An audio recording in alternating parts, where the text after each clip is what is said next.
किसी बादशाह का वजीर बहुत दीनदार और अक्लमंद था। अचानक नौकरी छोड़कर अल्लाह ताला की इबादत में मशगूल हो गया। कुछ दिन बाद बादशाह उसके पास गया और पूछने लगा कि तुमने नौकरी क्यों छोड़ दी। वजीर ने कहा कि 5 बातों की वजह से मैंने शाही नौकरी छोड़ दी। बादशाह ने पूछा कि वो 5 असबाब कौन से हैं। वजीर ने कहा कि पहला ये कि एक तो आप बैठे रहते थे और मैं आपकी खिदमत में खड़ा रहता था, लेकिन अब अल्लाह ताला की बंदगी करता हूं तो भी नमाज में बैठने का हुक्म है। दूसरी वजह यह है कि आप तो बैठकर खाते थे और मैं खड़ा आपको देखता रहता था, मगर अब ऐसा रज़ाक मिल गया है कि मुझको खिलाता है और खुद खाने से पाक है। तीसरी वजह यह है कि आप सोते रहते थे और मैं पहरा दिया करता था। अब मैं ऐसे बादशाह की गुलामी में हूं कि मैं खुद सोता रहता हूं और वो मेरी निगहबानी करता है। चौथी वजह यह है कि मैं डरता रहता था अगर आप मर गए तो आपके दुश्मन मुझे तकलीफ देंगे।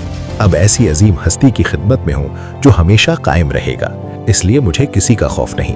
5वीं वजह यह है कि मैं डरता रहता था कि अगर मुझसे कोई गलती हो जाएगी तो आप नहीं बख्शेंगे, सजा देंगे।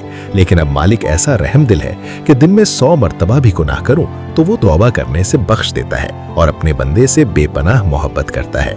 ये वाकया हमें सिखाता है कि दुनिया की इज्जत, ताकत और ओहदा चंद दिन का धोखा है, लेकिन अल्लाह की बंदगी हमेशा की कामयाबी है, क्योंकि इंसान के बनाए हुए कानून में सजा ज्यादा और माफी कम होती है, जबकि अल्लाह का कानून रहमत मोहब्बत पर कायम है।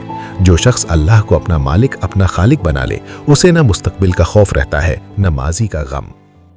दीन का पैगाम सिर्फ जिम्मेदारी नहीं, यह एक सदका जारिया है। तो शेयर करें इस वीडियो को